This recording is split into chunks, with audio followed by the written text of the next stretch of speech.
Good morning. आज की class है हमारी ज्ञान तथा पाठ्यक्रम फर्स्ट पेपर और हमारा टॉपिक है ज्ञान की आवश्यकता एवं महत्व। पिछली क्लास में मैंने आपको ज्ञान की विशेषताएं बता दिया था। ज्ञान की विशेषता के अंदर जो मुख्य मुख्य बिंदु है वो हमने कर लिए थे। अब हम नेक्स्ट पढ़ेंगे ज्ञान की आवश्यकता एवं महत्व। ज्ञान की क्या आवश्यकता है, उसका क्या महत्व है, वो हम आज जानने की कोशिश करेंगे। ज्ञान जो है वो प्रत्येक क्षेत्र में विद्यमान रहता है और ज्ञान सभी को होना बहुत ही ज्यादा आवश्यक है। हालांकि कुछ ज्ञान ऐसे होते हैं जो हमें पहले से ही हमें विद्यमान रहते हैं और कुछ ज्ञान ऐसे होते हैं जो हमें प्रयासों के बाद में प्रयत्न होते हैं। लेकिन ज्ञान संपूर्ण क्षेत्र में है, लेकिन ज्ञान का शिक्षा के अंतर्गत एक अलग ही आधार बना हुआ है। शिक्षा के अंतर्गत वो ज्ञान जो है वो छात्रों को मिलना होता है और वो किसके माध्यम से मिलता है, वो छात्रों को केवल शिक्षक के माध्यम से ही मिलता है। ज्ञान जो शिक्षक के द्वारा मिलता है वो शिक्षक देता है, साथ ही साथ में बच्चों को पाठ्य पुस्तक के अंतर्गत भी ज्ञान मिलता है। तो जो ज्ञान की आवश्यकता है महत्व के अंतर्गत हम यही पढ़ेंगे कि विद्यालय से संबंधित शिक्षा के अंतर्गत छात्रों को ज्ञान का जो महत्व है और उनकी आवश्यकताओं को क्यों महसूस किया गया है। तो हमारा पहला पॉइंट है चरित्र के विकास के लिए।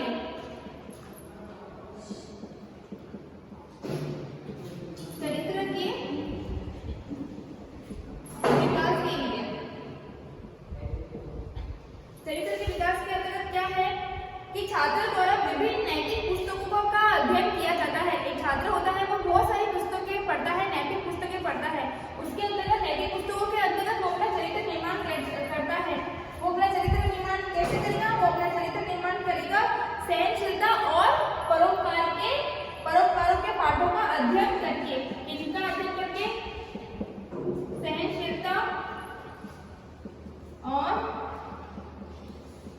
परोपकार के पाठों का अध्ययन करके वह एक छात्र अपने चरित्र का निर्माण करने की कोशिश करता है। हालांकि पाठ्य पुस्तक के अंतर्गत तो वो अपना चरित्र निर्माण करने की कोशिश करता है, साथ ही साथ में वह शिक्षक के द्वारा भी अपने चरित्र में सुधार करने का प्रयत्न करता है। जैसे कि जिस तरीके से शिक्षक व्यवहार करेगा छात्र भी उनके अनुसार व्यवहार करने का प्रयत्न करेगा। और शिक्षक को बताना बहुत ज्यादा आवश्यक है कि चरित्र निर्माण के लिए नैतिक शिक्षा कितनी ज्यादा आवश्यक है। नैतिक शिक्षा के अंतर्गत वो सभी की सभी चीजें पढ़ेगा। वो झूठ ना बोलना, चोरी ना करना, सहनशीलता रखना, सबके प्रति सम्मानजनक भाव पैदा करना, ये सारे के सारे एक अच्छे चरित्र की निशानी है जो कि केवल ज्ञान के माध्यम से ही संभव है। दूसरा पॉइंट है हमारा व्यावसायिक विकास के लिए।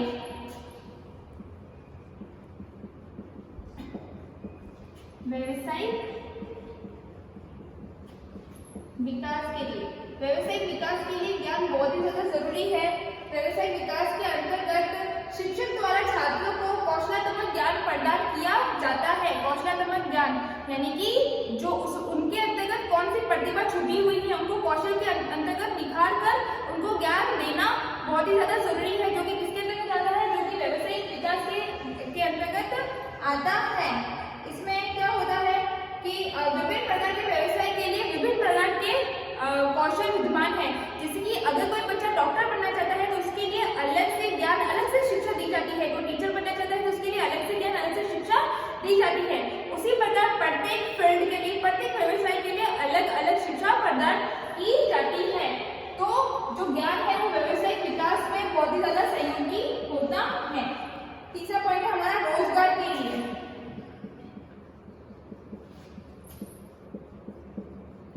रोजगार के लिए, अब ये तो आपको सभी को पता है कि रोजगार के लिए ज्ञान कितना ज्यादा जरूरी है, शिक्षा कितनी ज्यादा जरूरी है। एक कोई पढ़ा लिखा व्यक्ति है उसको अलग से उसको अच्छा रोजगार मिलेगा। अगर कोई कम पढ़ा लिखा है तो उसको उसकी योग्यता के हिसाब से रोजगार मिलेगा। हालांकि रोजगार तो सबको मिल जाएगा, लेकिन यहाँ पर भी स्तरों में वो बटा हुआ है रोजगार के लिए।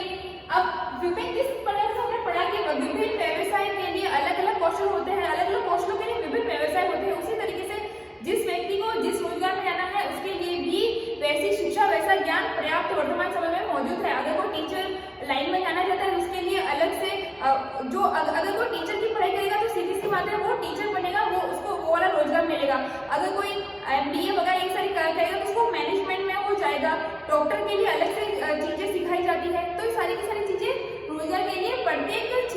अलग अलग ज्ञान होना बहुत ही ज्यादा आवश्यक है। फिर है उच्च जीवन स्तर के लिए।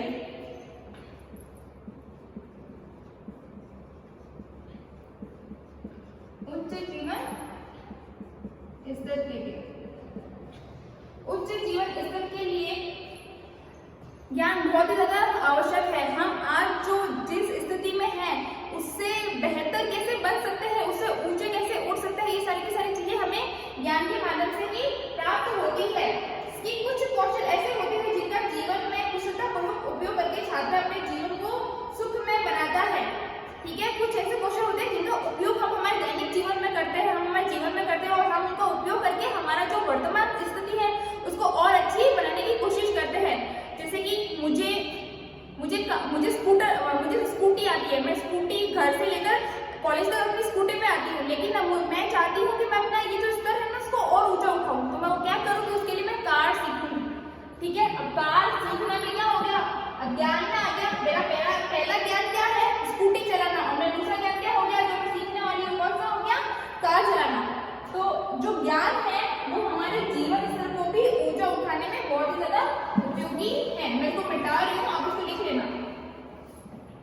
नेक्स्ट है हमारा शारीरिक विकास के लिए।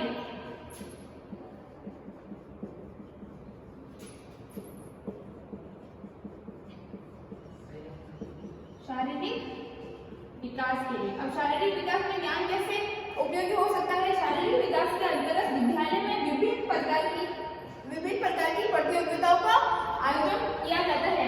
इसमें बहुत सारी परेड होती है ना, पीटी होती है, तो सारी की सारी चीजें किसके अंतर्गत होती है, सारी की सारी चीजें विद्यालय के अंतर्गत होती है।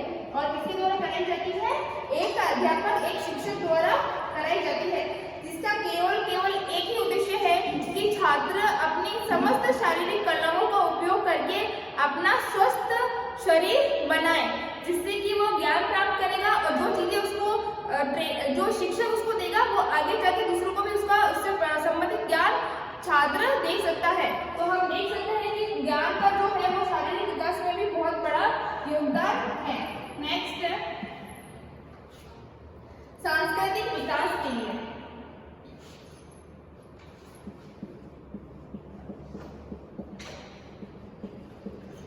सांस्कृतिक विकास के लिए विद्यालय में जो है विभिन्न प्रकार के सांस्कृतिक प्रोग्राम होते रहते हैं। ठीक है, विभिन्न प्रकार के सांस्कृतिक प्रोग्राम या फिर सांस्कृतिक गतिविधियां होती रहती है। बहुत सारे बच्चे सांस्कृतिक प्रोग्राम में भाग लेते हैं, कुछ प्रत्यक्ष रूप से तो कुछ अप्रत्यक्ष रूप से। कुछ बच्चे ऐसे होते हैं जो कि प्रोग्राम में खुद पार्टिसिपेट करते हैं। ठीक है, वो गाना गाते हैं, नाचते हैं, अपनी संस्कृति से संबंधित भाषण देते हैं, है ना। और कुछ बच्चे क्या करते हैं, दर्शक बन जाते हैं। कुछ बच्चे सारी की सारी चीजें उनसे सुनते हैं, चाहे वो बच्चे भाग ले या फिर चाहे बच्चे उनको देखें, लेकिन वो किसका एक तरीके से किसका प्रचार प्रसार कर रहे हैं, वो बच्चे संस्कृति का प्रचार प्रसार कर रहे हैं, संस्कृति से संबंधित ज्ञान एक दूसरे को बांट रहे हैं।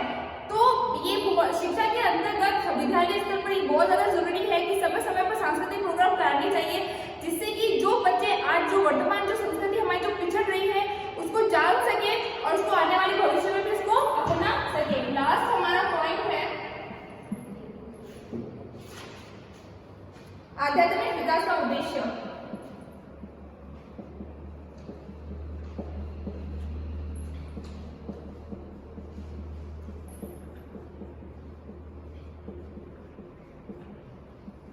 आध्यात्मिक विकास का उद्देश्य इसके अंतर्गत है बालक अपने भावी जीवन में नैतिक एवं मानवता के आधार पर आध्यात्मिक विकास को प्राप्त करने का प्रयास करता है।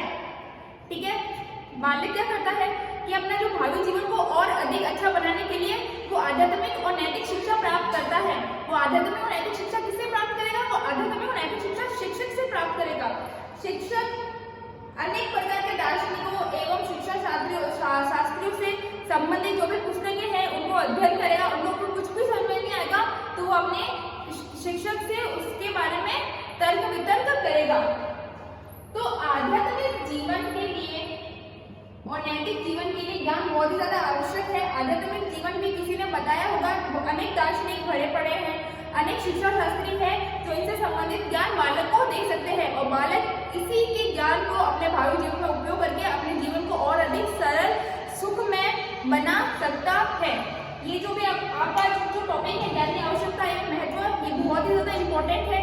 और भी महत्वपूर्ण बिंदु है जो मैंने आपको आज बता दिए हैं।